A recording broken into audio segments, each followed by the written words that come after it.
ఉత్తర Korea దేశం ప్రపంచాన్ని కాస్త ఆశ్చర్యంలో కాస్తంత గందరగోళంలో ముంచడంలో ఎప్పుడూ ముందుంటుంది. ఎందుకంటే ఆ దేశ డిక్టేటర్ కిమ్ జాంగ్ ఉన్ తన దేశ ప్రజల కోసం పెట్టే చిత్ర విచిత్రమైన నిబంధనలు అలాంటివి. మరి తన మీటింగ్లో చిన్న కునుకు తీశాడని సొంత డిఫెన్స్ చీఫ్ని 100 మంది ముందు యాంటీ ఎయిర్క్రాఫ్ట్ గన్తో కాల్చిన నియంత, అక్కడ ప్రజలు గట్టిగా ఏడ్చినా, మాట్లాడినా, ఎక్కువ షాపింగ్ చేసినా, డ్యాన్స్ చేసినా, ఆఖరికి మందు తాగినా వాళ్ళకి చావును శిక్షగా వేసే అధ్యక్షుడు. ఆ దేశంలో ప్రజలు సంతోషంగా టీవీ కొంటారు, కానీ దాని రిమోట్ మాత్రం కిమ్ చేతిలో ఉంటుంది. అబ్బో, ఇలాంటి మరెన్నో భయంకరమైన రూల్స్ పెట్టి ఉత్తర కొరియా దేశ ప్రజలకు ప్రత్యక్ష నరకాన్ని చూపిస్తున్నాడు కిమ్. కిమ్ పెట్టిన రూల్స్ ను వింటే అమ్మో, అసలు ఆ దేశంలో ప్రజలు ఎలా బతుకుతున్నారా దేవుడా అని వారి మీద మనకి జాలి కలగక మానదు. కనుక ఈ వీడియోలో వాటినే మీకు తెలపోతున్నాం. అసలు నార్త్ కొరియా దేశ అధ్యక్షుడు ఆ దేశ ప్రజల కోసం పెట్టిన భయంకరమైన పిచ్చి రూల్స్ ఏంటి, వాటిని పాటించకపోతే ప్రజలకు ఆయన వేసే శిక్షలేంటి, వాటిని స్పష్టంగా చూద్దాం. సో ఇక లేట్ చేయకుండా let's get into the video.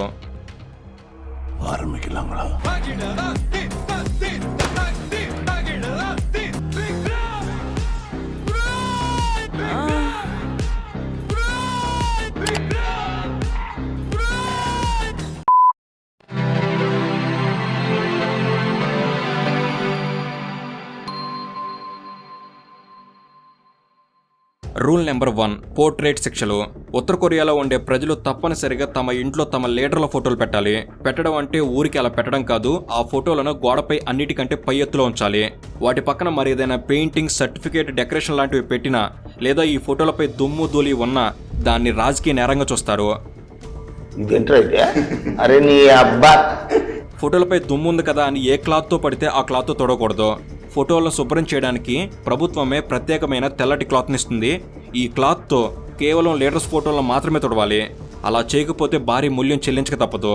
దీనికి ఒక చిన్న ఉదాహరణ, 2020 జనవరి 9న ఒక సంఘటన జరిగింది. ఓ 2 పిల్లల తల్లి ఇంటి బయట ఉన్నప్పుడు ఇంట్లో అగ్ని ప్రమాదం జరిగింది. ఆ తల్లి ఎలాగోలా పరిగెత్తుకుంటూ వచ్చి తన పిల్లలను కాపాడగలిగింది. కానీ ఆ దేశ డిక్టేటర్ల ఫోటోలను మాత్రం బయటికి తీసుకురావడం మర్చిపోయింది. ఈ చర్య ఆ దేశ లీడర్లను గౌరవించడం లేదు అని భావించి దీన్ని రాజకీయ నేరంగా పరిగణించి ఆ మహిళను జైలుకు పంపించారు.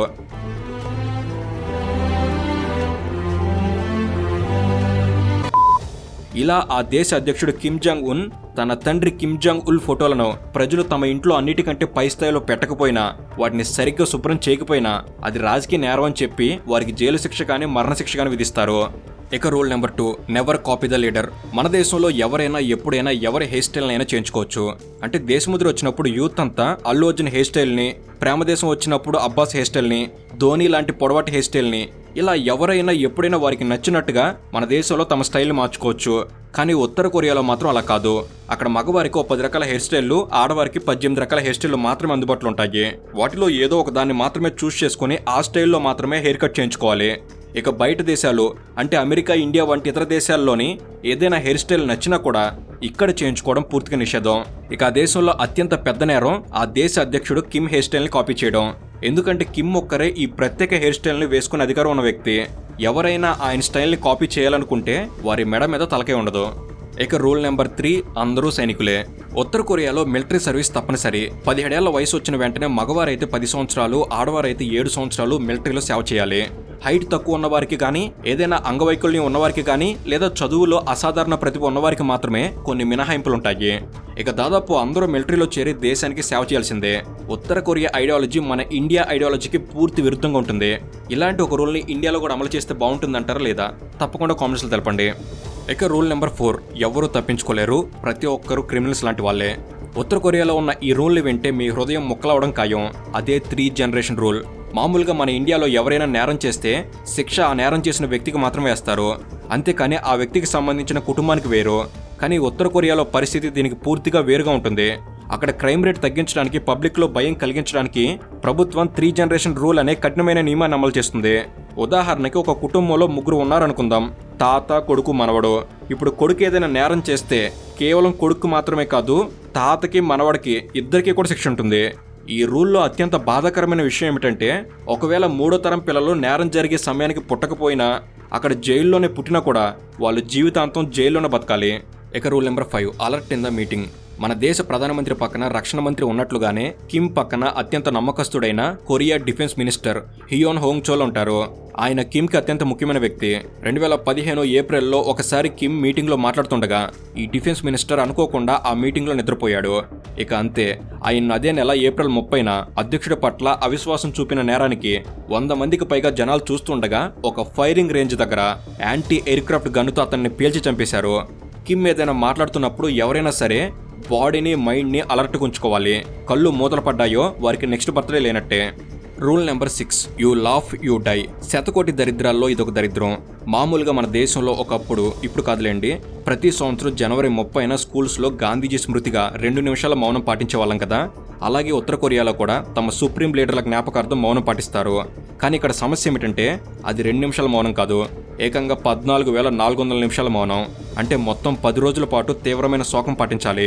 క్లియర్గా చెప్పాలంటే ఉత్తర కొరియా జపాన్ నుంచి స్వాతంత్రం పొందిన తర్వాత ఇప్పటి వరకు 3 లీడర్లు మాత్రమే పాలించారు. ప్రస్తుతం ఉన్న లీడర్ కిమ్, ఆయన తండ్రి, ఆయన తాత వీరే పాలించారు.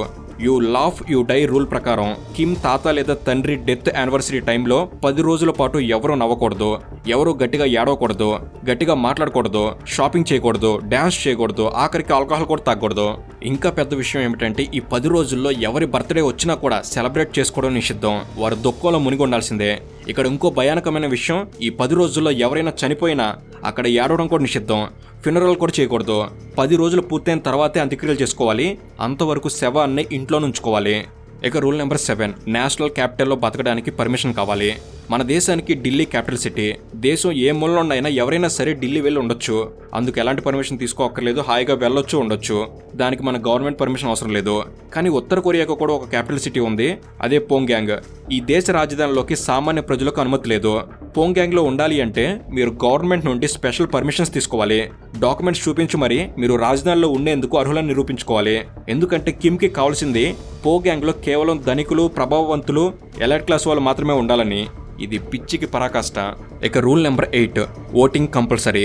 నార్త్ కొరియాలో ఉన్న రూల్స్ను చూసి మనం డిక్టేటర్ దేశం అంటాం, కానీ కొరియా వాళ్ళ మాటల్లో మాత్రం అది డెమోక్రటిక్ దేశం. అది నార్త్ కొరియా పేరులోనే ఉంది, Democratic People's Republic of Korea. నిజానికి కిమ్ డిక్టేటర్ అయినా బయటకు మాత్రం ప్రజల మాట వింటున్నామని నటిస్తూ కమ్యూనిస్ట్ సిద్ధాంతాలను ప్రమోట్ చేస్తున్నట్లుగా ప్రపంచానికి చూపిస్తారు.